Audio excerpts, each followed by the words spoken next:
Good day, I'm Lorraine Mendez and this is your JIS News for Tuesday, October 9. 18.6% reduction in 4 categories of major crimes. That's the latest figures coming out of the Jamaica Constabulary Force, JCF. From January 1 to October 6, the JCF is reporting 21.6% fewer murders, while shootings reduced by 17.4% and rape and aggravated assault a little over 15%. There was also a reduction in the number of robberies and break-ins, while larceny went up by 8%.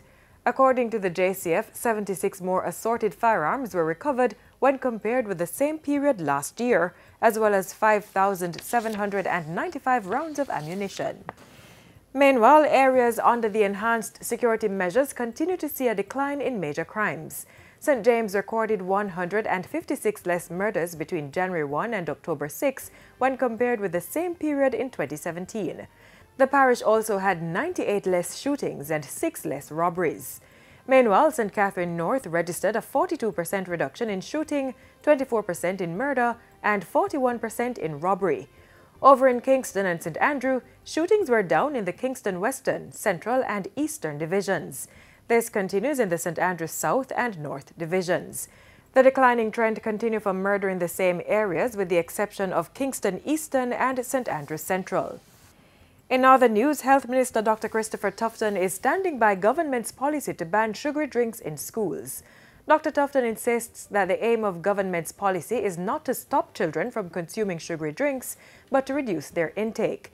He says schools are one of the mediums being used to achieve that as part of a broader initiative to reduce non-communicable diseases, which include obesity. We don't want to complicate the argument or be distracted by all of the noise and the clutter that's taking place out there and technicalities. The simplest way to communicate to people is that excessive consumption of sugar is bad for your health, and we are making our children sick when we expose them in this manner. Minister Tufton was speaking at a post-UN high-level meeting press briefing at his office on Monday. He asserted that his ministry was guided by recommendations from the Food Industry Task Force, which was supported by the World Health Organization. The ban on sugary drinks in schools takes effect in January 2019. In other health news, the Portfolio Minister says a Take Responsibility road tour is to begin this month.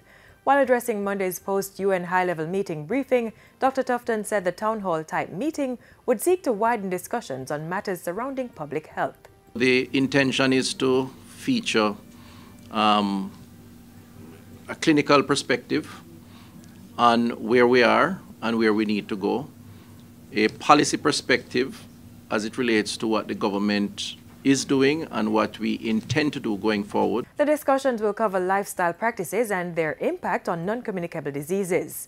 Focus will also be placed on promoting good health, as well as the development of a national health insurance scheme. The consultants have just concluded the first draft of their study with recommendations as to how to approach a national health insurance scheme, and that is now being examined internally, ultimately leading to a cabinet discussion and decision, and then the country will be informed. And finally, completion of the Ministry of Foreign Affairs building in downtown Kingston is on track for year-end. Touring the facility on Friday, Permanent Secretary in the Ministry of Economic Growth and Job Creation, Audrey Sewell, said work was scheduled to finish by the end of November. The installation of furniture and other fixtures will continue to March next year. Ms. Sewell says the 2-year project, which started in November 2016, has had a good and stable industrial climate, employing over 100 Jamaicans.